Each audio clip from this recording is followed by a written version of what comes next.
ओम नमो दुर्गाय नमः। श्रीमद्देवी भागवत तीसरा स्कंद। जन्मेजय का श्री व्यास जी से प्रधान देवता तथा ब्रह्मांड की उत्पत्ति एवं स्वरूप के संबंध में प्रश्न। तो आइए कथा आरंभ करते हैं। जन्मेजय ने पूछा, हे भगवान, आपने अम्बा यज्ञ अर्थात परम पवित्र नवरात्र व्रत करके उनके द्वारा देवी के आराधन करने की आज्ञा दी है। अतः वे कौन देवी है, कैसे और कब प्रकट हुई, उनके पधारने का क्या उद्देश्य तथा वे किन गुणों से विभूषित हैं? अम्बा यज्ञ किस प्रकार होता है, उसका कैसा रूप है और क्या विधान है? हे दयानिधे, आप सर्व ज्ञान संपन्न है, विधिवत सब वर्णन करने की कृपा कीजिए। ब्राह्मण साथ ही विस्तार पूर्वक ब्रह्मांड की उत्पत्ति भी कहिए, क्योंकि हे भूदेव, ब्रह्मांड के विषय में जो कुछ कहा गया है तथा वह जैसा जो है, ये सभी बातें आप जानते हैं। मैंने सुना है कि ब्रह्मा, विष्णु और रुद्र ये तीन सगुण देवता हैं। क्रमशः सृष्टि पालन और संहार के कार्य का उत्तरदायित्व इन पर रहता है। पराशर नंदन व्यास जी, अब मैं इनके संबंध में विस्तार पूर्वक सुनना चाहता हूँ, आप बतलाने की कृपा करें। व्यास जी कहते, हे राजन, तुम्हारी बुद्धि बड़ी विशाल है। अभी तुमने जो पूछा है कि ब्रह्मा आदि की उत्पत्ति कैसे हुई, सो वह महान कठिन विषय है। उसमें अनेक प्रश्न उठ जाते हैं। यही प्रश्न पूर्व समय में मैंने नारद जी से किया था। उन्होंने जो उत्तर दिया वो मुझे याद है। राजन, कहता हूँ सुनो। एक समय की बात है, गंगा के तट पर सर्व ज्ञान संपन्न मुनिवर नारद जी विराजमान थे। वेद के सर्वोत्कृष्ट ज्ञाता उन मुनि का मुझे दर्शन हुआ। वे बड़े शांत स्वरूप थे। उन्हें देखकर मुझे बड़ी प्रसन्नता हुई। मैं सामने जाकर उनके चरणों पर लौट गया। उन्होंने आज्ञा दी, तब समीप में ही एक सुंदर आसन पर जा बैठा। उस समय मुनिवर नारद जी गंगा के तट पर एक निर्जन स्थान में बिछी हुई बालू पर बैठे थे। कुशल प्रश्न हो जाने के पश्चात मैंने नारद जी से पूछा। मैंने कहा, हे मुनि, आप बुद्धिमान है, मुझे यह बताने की कृपा कीजिए कि इस विस्तृत ब्रह्मांड के प्रधान कर्ता कौन है? मुनिवर, यह ब्रह्मांड कहाँ से उत्पन्न हो गया? हे द्विजर, साथ ही यह भी बताइए कि यह ब्रह्मांड विनाशशील है अथवा सदा रहने वाला है। इसकी रचना करने वाला कोई एक है अथवा बहुत से हैं? इनकी रचयिता है। कर्ता के अभाव में कार्य का होना असंभव है। यह प्रश्न मेरे मन में उठा करता है। कुछ लोग भगवान शंकर को परम कारण मानकर जगत का रचयिता बतलाते हैं। वे कहते हैं, दयानिधि भगवान शंकर अविनाशी पुरुष हैं, उनका कभी जन्म और मरण नहीं होता। वे आत्मा में रमण करने वाले हैं। देवताओं पर भी उनका शासन रहता है। तीनों गुण रहते हुए भी उनमें से निर्लिप्त रहते हैं। वे संसार रूपी सागर से उद्धार करने के लिए सदा तत्पर रहते हैं। अतः वे ही सृष्टि, स्थिति और संहार के आदि कारण है। दूसरे कई लोग भगवान विष्णु की प्रशंसा करते हैं। वे शक्तिशाली पुरुष, अव्यक्त, अखिल ऐश्वर्य से संपन्न परम ब्रह्म परमात्मा है। उनकी कृपा से भक्ति और मुक्ति दोनों सुलभ हो जाती है। वे शांत स्वरूप है, सभी और उनका मुख है। वे व्यापक पुरुष है, विश्व को शरण देना उनका स्वभाव ही है। वे कभी जन्मते और मरते नहीं है। कुछ दूसरे लोग ब्रह्मा जी को सृष्टि का प्रधान कारण बताते हैं। उनका कथन है कि ब्रह्मा जी ही सर्ववेता पुरुष है। संपूर्ण प्राणियों की प्रगति का श्रेय उन्हीं के ऊपर है। वे देवाधिदेव चतुर्मुख ब्रह्मा विष्णु के नाभि कमल से प्रकट हुए हैं। कुछ दूसरे वेदवादी जन सर्वेश सूर्य को जगत सृष्टा करते हैं। वे सावधान होकर प्रातः सायं उनकी स्तुति और यशोगान किया करते हैं। कितने लोग शतक्रतु इंद्र को प्रधान मानकर यज्ञ में उनकी उपासना करते हैं। वे कहते हैं, देवराज इंद्र की 1000 आंखें हैं तथा वे संपूर्ण प्राणियों के साक्षात स्वामी हैं। यज्ञेश, सुरेश एवं त्रिलोकेश कहलाने का उन्हें अधिकार प्राप्त है। वे शशि के स्वामी, यज्ञों के भोक्ता, सोम रस पीने वाले एवं सोम के प्रेमी है। कुछ दूसरे संप्रदाय वाले वरुण, सोम, अग्नि, पवन, यम, कुबेर एवं गणराज गणेश को प्रधान देवता मानते हैं। कहते हैं कि गजवदन गणेश जी संपूर्ण कार्य सिद्ध कर देते हैं। उनका स्मरण करने से सिद्धि सुलभ हो जाती। वे यथेष्ट कार्य सिद्ध करने वाले देवता हैं। कितने हजार भवानी को संपूर्ण मनोरथ पूर्ण करने वाली बतलाते हैं। वे आदि माया, महाशक्ति एवं परम पुरुष के साथ रहकर कार्य संपादन करने वाली प्रकृति है। ब्रह्मा के साथ उनका अभेद संबंध है। वे सृष्टि, स्थिति और संहार कार्य में संलग्न रहती है। संपूर्ण प्राणियों एवं देवताओं की भी वे जननी है। उनका कभी जन्म और मरण नहीं होता। वे पूर्णतामयी देवी प्राणियों में व्यापक रूप से विराजमान रहती है। वे अखिल विश्व की अधीश्वरी है। सगुण निर्गुण एवं कल्याण में उनका विग्रह है। वैष्णवी, शांभवी, ब्राह्मी, वासवी, वारुणी, वाराही, नरसिंही एवं तथा अद्भुत महालक्ष्मी नाम से वे विख्यात है। उन्हीं से वेद प्रकट हुए हैं। वे ही विद्या कहलाती है। उन्हीं के आधार पर संसार रूपी वृष्टिका वे संपूर्ण दुखों को दूर कर देती है। उनका स्मरण करने से ही मनुष्य समस्त काम वस्तुओं को प्राप्त कर लेता है। वे मुक्ति चाहने वालों को मुक्ति और फल चाहने वालों को अभिष्ट फल देती है। उनका स्वरूप सत्व, रज और तम इन तीनों गुणों से परे है। गुणों का विस्तार उन्हीं से होता है। वे निर्गुण होते हुए भी सगुण है। ऐसे फल चाहने वाले पुरुष उनका ध्यान करते हैं। कितने श्रेष्ठ मुनि कहते हैं कि जो निरंजन, निराकार, निर्लेप, निर्गुण, अरूप एवं व्यापक ब्रह्म है, उन्हीं से जगत की सृष्टि हुई है। कहीं कहीं वेद और उपनिषद में वे ही ब्रह्मा तेजोमय बतलाते हैं। वे प्रधान पुरुष है। हजारों मस्तकों, आंखों, कानों, हाथों, मुखों और चरणों में से वे संपन्न है। आकाश श्री विष्णु का चरण है। यह बात स्पष्ट रूप से कही गई है। विद्वान पुरुष शांत, निरंजन, विराट पुरुष को ही प्रधान बताते हैं। कुछ दूसरे प्राचीन रहस्य के जानकार लोग उन्हें पुरुषोत्तम कहते हैं। कुछ अन्य संप्रदाय के सदस्य कहते हैं कि कभी भी कोई विशिष्ट न रहा और न है। कुछ लोग कहते हैं कि सारा ब्रह्मांड अनिश्वर है, कभी भी कोई विशिष्ट पुरुष इसकी रचना नहीं करते। यह जगत अचिंत्य है, सदा बना रहता है, कोई इसका अधिष्ठाता नहीं है। स्वाभाविक ढंग से ही यह उत्पन्न हो जाता है। प्रकृति पुरुष भी इसके कर्ता नहीं कहे जाते। देवताओं में सभी सतोगुण विद्यमान है। उनमें सत्य धर्म की प्रतिष्ठा भी है, किंतु दुरात्मा दानव उन्हें सदा पीड़ा पहुंचाया करते हैं। फिर धर्म की मर्यादा कहाँ रही।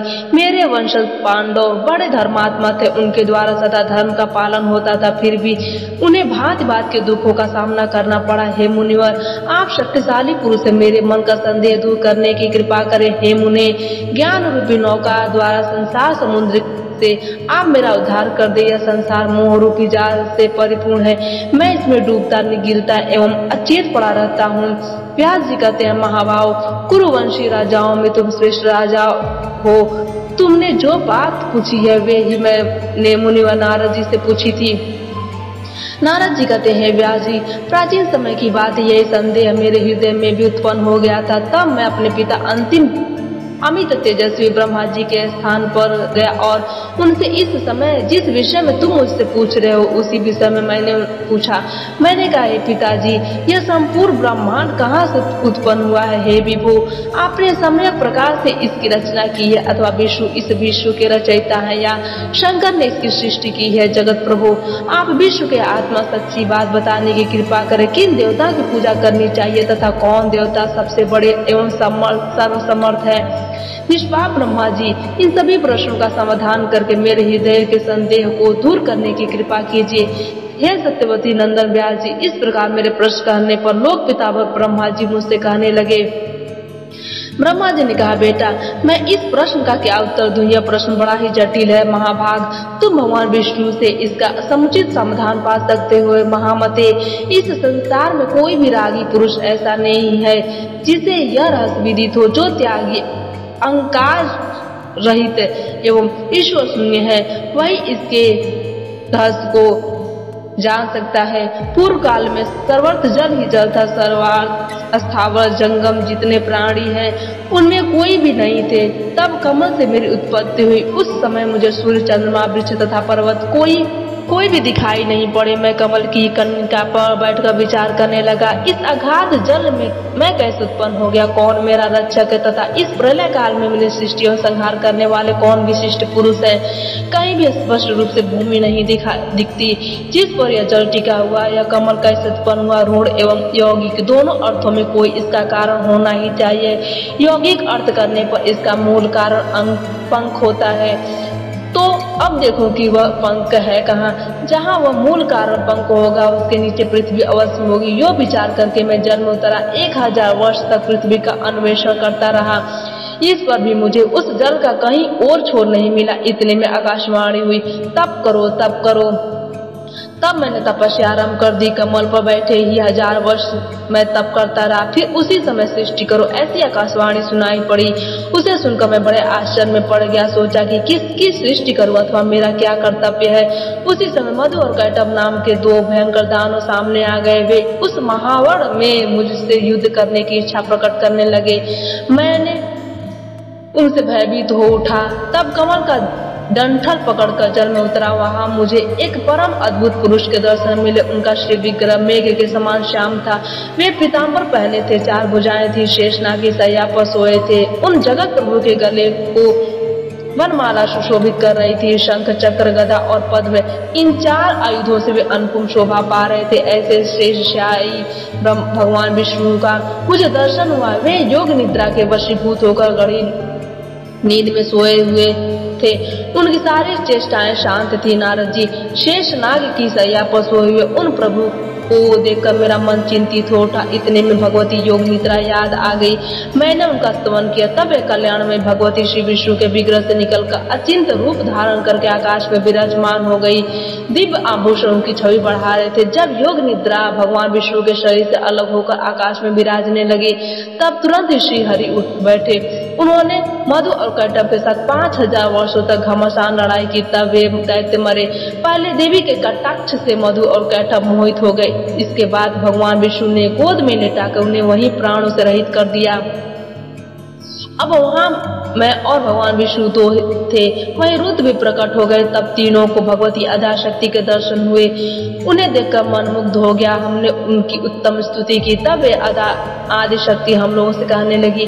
देवी ने कहा, ब्रह्मा विष्णु महेश्वर, तुम भली भांति सावधान होकर अपने अपने कार्य में संलग्न हो जाओ। सृष्टि, स्थिति और संहार ये तुम्हारे कार्य है। इन महान पराक्रमी दैत्यों का निधन हो जाने पर अब तुम्हें अपना स्थान बनाकर शांति पूर्वक निवास करना चाहिए। तुम अब अपने सामर्थ्य से 4 प्रकार की प्रजा उत्पन्न करो। ब्रह्मा जी कहते हैं, भगवती आद्याशक्ति की वह बाड़ी बड़ी मधुर, सुंदर एवं सुखप्रद थी। हम लोगों ने उनसे कहा, माता, हम किस प्रकार इन प्रजाओं के सृजन आदि कार्य करने में सफल हों। विस्तृत भूमि का अभाव है, सभी स्थान जलमग्न है। पंचभूत, गुण एवं तन्मात्र इंद्रिया चाहिए, परंतु उनका भी अभाव है। हमारी बात सुनकर उन कल्याण स्वरूपणी भगवती का मुखमंडल मुस्कान से भर गया। इतने में एक सुंदर विमान आकाश से उतर आया। तब उन देवी ने हमें आज्ञा दी, देवताओं, निर्भीक होकर इच्छा पूर्वक इस विमान में प्रवेश कर जाओ। ब्रह्मा विष्णु और रुद्र, आज मैं तुम्हें एक अद्भुत दृश्य दिखलाती हूँ। हमने भगवती की बात सुनकर उसे सिरोधार कर लिया। उस रत्न जटित विमान पर चढ़कर हम लोग आराम से बैठ गए। वह विमान मोतियों की माला से सुशोभित था। उनसे अनेकों किंकरियों की ध्वनि हो रही थी। अमरावती की तुलना करने वाले उस भव्य विमान पर हम तीनों निर्भीक होकर बैठ गए थे। इंद्र विजय हम तीनों देवताओं को उस पर बैठे देखकर देवी ने अपने सामर्थ्य से विमान को आकाश में उड़ा दिया। ब्रह्मा जी कहते हैं, मन के समान तीव्र गति से चलने वाला वह विमान जिस अपरिचित स्थान पर गया, वहां संपूर्ण फलों से लदे हुए अनेक सुंदर वृक्ष थे। कोकिलों की काकली उन वृक्षों की शोभा बढ़ा रही थी। विस्तृत भूमि, बहुत से पर्वत, वन और उपवन उस स्थान को सुशोभित कर रहे थे। स्त्री, पुरुष, पशु, पवित्र नदी, बावली, कुएं, पोखरे, गंगे और झरने वहां अगणित थे। आगे एक अत्यंत सुंदर नगर दिखाई पड़ा। अद्भुत चारदीवारी उस नगर की छवि बढ़ा रही थी। उसमें बहुत से ऊंचे ऊंचे महल थे। उचित स्थान पर यज्ञशाला बनी थी। उस नगर को देखकर उनका परिचय प्राप्त करने की इच्छा से उत्पन्न हुई। सोचा यह स्वर्ग हो, पर किसने इसकी रचना की है। वस्तुतः वह नगर बड़ा ही अद्भुत था। वहाँ के राजा देवता के समान दिव्य पुरुष थे। शिकार खेलने के विचार से वे वन में घूम रहे थे। उन्हें तथा विमान पर बैठी हुई भगवती जगदम्बिका को भी हमने देखा। इतने में हमारा विमान हवा का बल पाकर आकाश में मंडराने लगा। क्षण पर बाद ही वह एक दूसरे सुंदर प्रवेश में जा पहुंचा। वहाँ हमने देखा अनुपम नंदवन था। पारिजात की सघन छाया के नीचे सुरभि गौ बैठी थी। पास ही एरावत हाथी विराजमान था। सैकड़ों अप्सराएं, यक्ष, गंधर्व और विद्याधर उस पारिजात के उपवन में गाते एवं विहार करते थे। देखा तो वही महाभाग इंद्र भी थे। उनके समय उनकी प्राण क्रिया सची विद्यमान थी। उस स्वर्ग के दृश्य को देखकर हम आश्चर्यचकित हो गए। जल के स्वामी वरुण, कुबेर, यमराज, सूर्य और अग्नि आदि देवता भी वहां विराजमान थे। उन्हें देखकर हमारे आश्चर्य की सीमा न रही। वह नगर भली भांति सजाया हुआ था। वहां के राजा इंद्र जी थे। वे शांत चित होकर तमजान पर बैठे और नगर के बाहर चले गए। हम लोग विमान पर बैठे बैठे यह कौतूहल देख रहे थे। इतने में हमारा विमान तेजी से चल पड़ा और वह दिव्य धाम ब्रह्मलोक में जा पहुंचा। संपूर्ण देवता उस नगर के सामने मस्तक झुकाया करते थे। वहां एक दूसरे ब्रह्मा विराजमान थे। उन्हें देखकर भगवान शंकर और विष्णु को बड़ा आश्चर्य हुआ। सभा लगी थी। संपूर्ण वेद अपने अपने अंगों सहित रूप धारण करके उसमें बैठे थे। समुद्र, नदियों, पर्वतों, पन्नों और उर्गों का समाज एकत्रित था। भगवान शंकर और विष्णु ने मुझसे पूछा, चतुरानंद, ये अविनाशी ब्रह्मा कौन है? मैंने उत्तर दिया, मुझे कुछ पता नहीं। सृष्टि के अधिष्ठाता ये कौन है? भगवान, मैं कौन हूँ, ये कौन है और हमारा उद्देश्य क्या है? इस उलझन में मेरा मन चक्कर काट रहा है।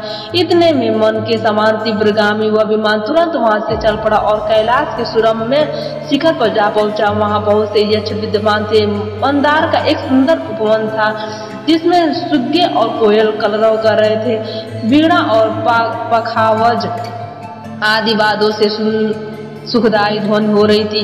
वहां विमान के पहुंचते ही एक भव्य भवन से त्रिनेत्रधारी भगवान शंकर निकले।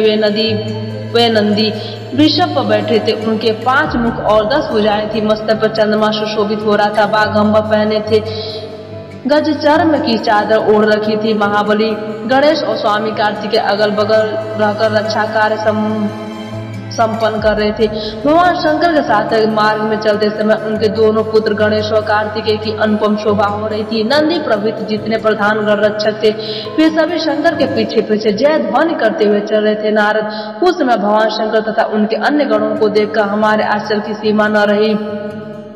क्षण भर के बाद वही विमान उस शिखर के पवन के समान तेज चाल से उड़ा और वैकुंठ लोक में जा पहुंचा। वहां भगवती लक्ष्मी का विलास भवन था। बेटा नारद, वहां मैंने जो संपत्ति देखी उसका वर्णन करना मेरे लिए असंभव है। उस उत्तम पुरी को देखकर विष्णु का मन आश्चर्य से समुद्र में गोता खाने लगा। वहां कमल लोचन श्री हरि विराजमान थे। अलसी के फूल के समान उनके शिव विग्रह की कांति थी। पीताम्बर पहने थे। 4 भुजाएं थी। वे पक्षी राजगरुड़ पर विराजमान थे। दिव्य आभूषणों से उनकी अनुपम शोभा हो रही थी। प्राण प्रिया श्री लक्ष्मी जी चवर डुला रही थी। उन सनातन श्री हरि की झांकी पाकर हम सभी भौचक्के से रह गए।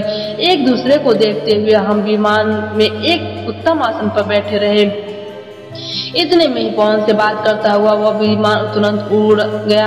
आगे अमृत के समान मीठे जल वाला समुद्र मिला। उसका जल बड़ा ही मधुर था। जोर जोर से तरंगे उठ रही थी। बहुत से जलचर जंतु वहां निवास करते थे। वही एक मनोहर द्वीप था। मंदार और पारिजात वृक्ष आदि उसकी शोभा बढ़ा रहे थे।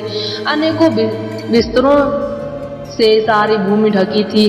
तरह तरह के चित्रों से उसे सजाया गया था। मोती की मालाएं लटक रही थी। अनेक प्रकार के हार उसकी छवि बढ़ा रहे थे। अशोक, बकुल, पूरबक, केतकी और चंपा आदि मनोहर वृक्ष उस द्वीप के कोने कोने को सुशोभित कर रहे थे। कोयले मधुर स्वर में कुहू कुहू कर रही थी। सर्वत्र दिव्य गंधों का छिड़काव हुआ था। भौरे गुनगुना रहे थे जिससे उनकी शोभा अधिक बढ़ गई थी। उसी द्वीप में एक मंगलमय मनोहर पलंग बिछा था। उस पलंग में सुंदर रत्न जड़े थे। भांति भांति के रत्नों से उसकी विचित्र शोभा हो रही थी। हम लोग विमान पर बैठे थे।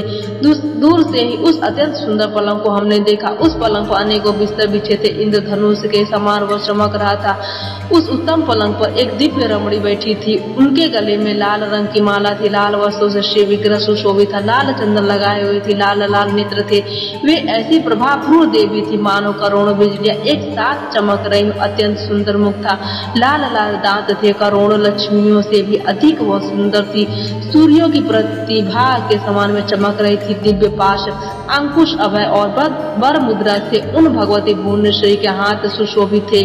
अद्भुत आभूषण पहन रखे थे। वैसे सुंदरी स्त्री को मैंने कभी नहीं देखा था। पास में अनेकों साधक बैठे ह्रीम इस मंत्र का जप कर रहे थे। सबके हृदय में वास करने वाली वे अखिल जगत की अधिष्ठात्री देवी थी।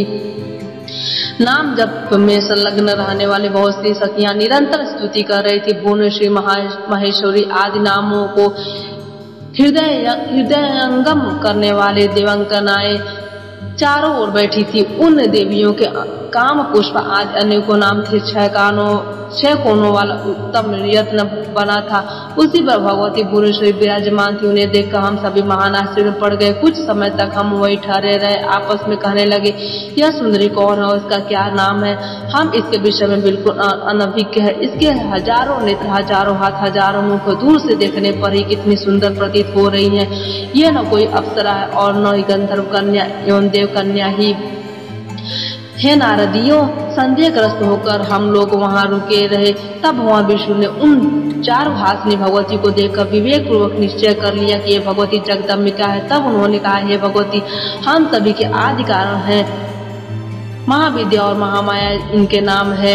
ये पूर्ण प्रकृति, इनका कभी नाश नहीं होता। मन बुद्धि जन इन्हें जान नहीं सकते, योग द्वारा इसका साक्षात्कार होता है। गंभीर आश्रय वाली ये देवी पर ब्रह्म की इच्छा है। ये नित्य और इनका विग्रह भी नित्य है। ये विश्वेश्वरी, वेद गर्भा तथा एवं शिवा कहलाती है। इनके विशाल नेत्र हैं, वे सबकी आदि जननी है। प्रलय काल में अखिल जगत को समेट लेती हैं। संपूर्ण जीवों की प्रकृति को ये अपने विग्रह में छिपा लेती हैं। ब्रह्मा एवं शंकर ये सर्व बीजमय देवी विराजनी है। इनकी करोड़ों विभूतियां अगल बगल विराजमान है। क्रमशः उन्हें देख ले। उन विभूतियों का शरीर दिव्य अलंकारों एवं दिव्य गंधों से सुशोभित है। ब्रह्मा और शंकर देखो, ये सभी सहचर्या भगवती की सेवा कर रहे हैं, जो पवित्र पुण्य वाले महान दानी एवं तपस्वी। उन्हीं को कल्याण स्वरूपिणी भगवती भुवनेश्वरी का दर्शन मिलती है। रागी जन इनका दर्शन नहीं कर पाते। वे मूल प्रकृति है, सदा परम पुरुष के साथ रहती हैं। ब्रह्मांड की रचना करके परम पुरुष को ये दिखाया करती है। परम पुरुष दृष्टा है। यह चराचर जगत दृश्य है और उन परम पुरुष की ये आदि शक्ति महामाया सबकी अधिष्ठात्री देवी है। ये ही संपूर्ण संसार के कारण है। वे ही दिव्यांगना है, जिनके प्रलय व्यावरण में मुझे दर्शन हुए थे। उस समय मैं बालक रूप में था। मुझे पालने पर झुला रही थी। वट वृक्ष के पत्र पर एक सदृश सैया बिछी थी। उस पर लेटकर मैं पैर के अंगूठे को अपने कमल जैसे मुख में लेकर चूस रहा था तथा बालोचित अनेक चेष्टाएं करके खेल रहा था। वे मेरे सभी अंग अत्यंत कोमल थे। मैं बालक बनकर सोया था और ये देवी गा गा कर मुझे झुलाती थी। वे ही ये देवी है, इसमें कोई संदेह की बात नहीं है। इन्हें देखकर मुझे पहले की बात याद आ गई। ये हम सब की जननी है। इनके विषय में मेरी जितनी जानकारी है तथा मैं जो कुछ अनुभव कर चुका हूँ वह कहता हूँ, सुनो। आज की कथा यहीं पर समाप्त होती है।